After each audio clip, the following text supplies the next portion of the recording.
Statement in my capacity as the representative of Slovenia. I would like to thank Assistant Secretary General Chiari for his briefing. For 2 years at this table, we have been unambiguous in opposing two threats to international order and global security: the erosion of multilateralism and the disregard for international law. Colleagues, foreign interference does not arrive only with tanks and missiles. It also takes quieter but no less damaging forms: political pressure and actions that undermine sovereignty, territorial integrity, and political independence.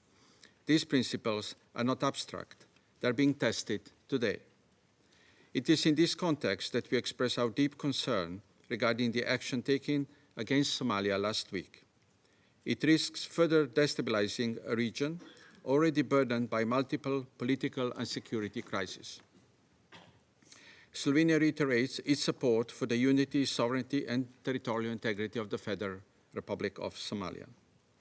Only Somalis themselves can determine the future of their country, free from unwarranted external interference.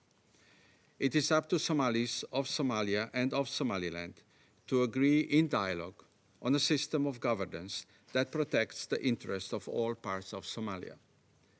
Efforts of the international community should be directed towards supporting meaningful dialogue between Somalia and Somaliland. We encourage the United Nations, the African Union, and regional organizations to offer their support in this regard, should Somalis desire it.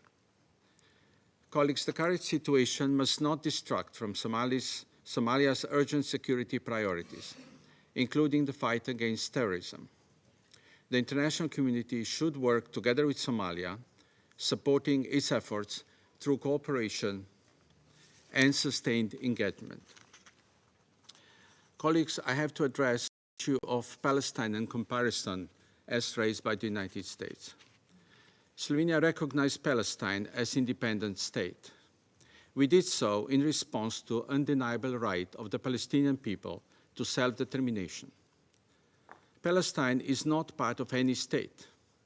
It is illegally occupied territory, as declared by the International Court of Justice, among others. Palestine is also an observer state in this organization. Somaliland, on the other hand, is a part of a UN member state, and recognizing it goes against the Article 2, Para 4 of the UN Charter. Colleagues, throughout our tenure, we have consistently called for peace, not as an empty slogan, but as a responsibility.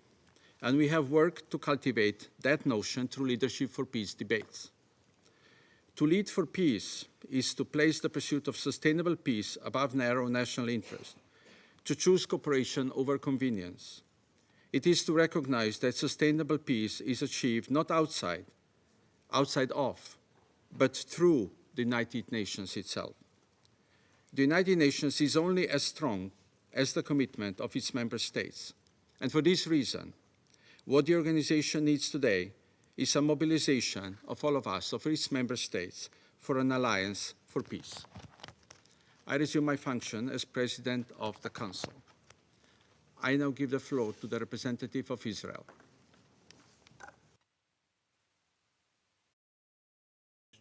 For his briefing here this afternoon.